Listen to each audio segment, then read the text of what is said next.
Hey, everybody. Welcome. I am Cameron Brain. This is the Social at Scale podcast, and I am the CEO and co-founder of Everyone Social. Everyone Social is an employee influencer, employee advocacy platform. So we help companies turn their employees into social media influencers. And we mean everyone, from the intern to the CEO, because everyone has a network. So for today's episode, I wanted to talk about something called the 1-9-90 rule. And it's not something that's super well known. We brought it up with a few clients, and I think it's really been helpful for them in terms of how they think about rolling out their program, how they think about expanding their program. And it's something that I've been able to kind of see from the inside. In particular, once upon a time, I was on the team at Reddit.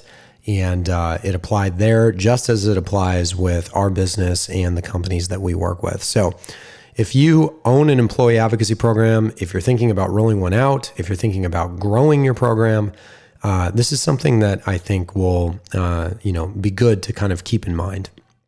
So the idea of the 1-9-90 rule is take any population of people. It could be the employees at your organization. It could be the users of Reddit, the users of Facebook.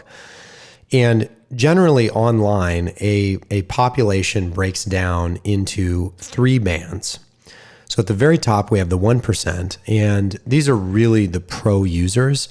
And in particular, we define the 1% as content creators, right? So these are going to be the people in your organization or the people on Reddit or Facebook or any other platform that are not only active on the platform, they're kind of doing all the things. They, create their account, they consume content, they engage with content, but they're also taking the big extra step in creating content.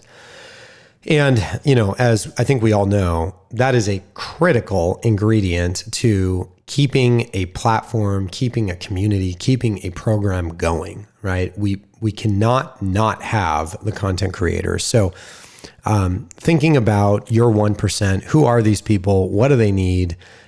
Is a very, very important thing. It's not the only thing, but it's a very important thing. So we want to have those pro users involved. Next comes the 9. So the 9% are the content engagers. And in the context of employee advocacy, these are generally going to be the people who are sharing.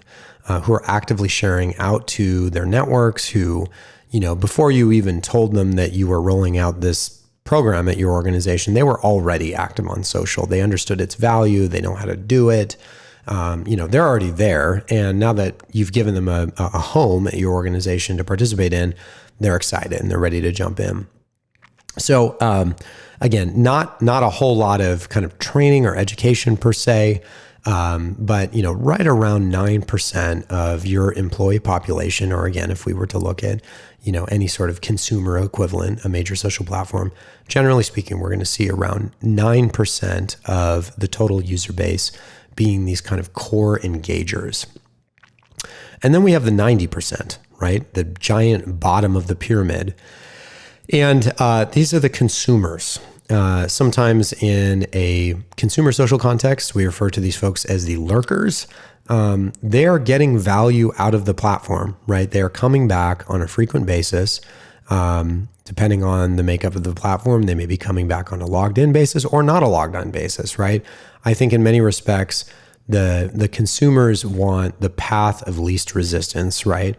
They're not necessarily ready to take any sort of deeper action in terms of engagement or, any sort of sustained sharing. They may share from time to time, but, they're not like your 9% who are going to be sharing, multiple times a day or a week. And they're most definitely not ready to be producing content, creating content on a regular basis. But they're a very important part of kind of the overall ecosystem because frankly, the creators are there to have their content seen. And, you need to have the consumers there to consume it, or else the creators really aren't going to have any incentive to participate in the program. Creators also provide, all sorts of data and understanding in terms of, what's popular or what's not, where things are headed, et cetera. So, long and the short, that's kind of 1,990. Think about it as a pyramid. 1%, the very, very top, those are content creators. 9% of the engager sharers, and then the 90% are the consumers. And, you may be asking, okay, that's interesting, but like, how does this relate to, what I'm trying to do? I think it's, just as in the world of marketing, we want to be thinking about who is our buyer, right? Who are these people? What are their personas? We want to craft our messaging and our targeting specific to them. We don't just want to have, one kind of one size fits all message that we hope meets the needs of someone in sales and recruiting and comms and marketing and executive and, whatever else. The same is true, as we think about an employee advocacy, employee influencer program within your organization. And especially, with the goal of activating the maximum number of people. We need to make sure that we're not only positioning ourselves to meet the needs of your content creators, that we're giving them tools to create, and that we're not putting so much bureaucracy in place that it is impossible for them to, really contribute. We also want to satisfy, of course, the engager sharers, right? I mean, that's really the main reason why we're putting this program in place to begin with, is to have people share the important content regarding your organization and the things that you're doing. So the tools for them to be able to get into the platform and discover that content and take action on sharing need to be very simple. And then for the 90 represents, I think, probably of the three groups, it's potentially the most neglected. Because, I think on the one hand, a lot of folks say, well, if you're not going to share, you don't have access to the platform, or, I think we've seen a lot of organizations take a very kind of cut and dry approach to their advocacy programs. Like, inside of 30 days, if you didn't, sign up for your account, do X, Y, and Z, and start sharing content on a regular basis, you no longer even have access to the platform. And we think that's the wrong approach. We think, look, that's 9/10 of, your potential employee population. And there is absolutely an opportunity to get that group, more and more ramped and in a position where they are, not only sharing content on a much more frequent basis, but potentially even moving up into the content creator category as well. And so thinking about ways in which we can, have light, very, very low friction ways for them to benefit from what's happening, right? There's content being created. There are people that are sharing stuff. There's great examples of, how to do things well. Things, users are doing great stuff. They're sharing things that's generating results. There's valuable content information. How can we make that, accessible in a very quick and easy fashion? And, provide them with some, with some education or tips along the way to help them kind of progress their journey from maybe someone who's just kind of window shopping or poking around to someone who perhaps starts to do that on a more regular basis, to someone who starts to engage perhaps just on an internal basis. They come into the platform, they like something, they follow another user, they discover a new group, something like that, to then connecting their social networks and starting to share, and then sharing on a more regular basis. So we think about 1,990 as it relates to our product development, as it relates to our work with all of our clients, from strategy to implementation to program growth. And again, I think it's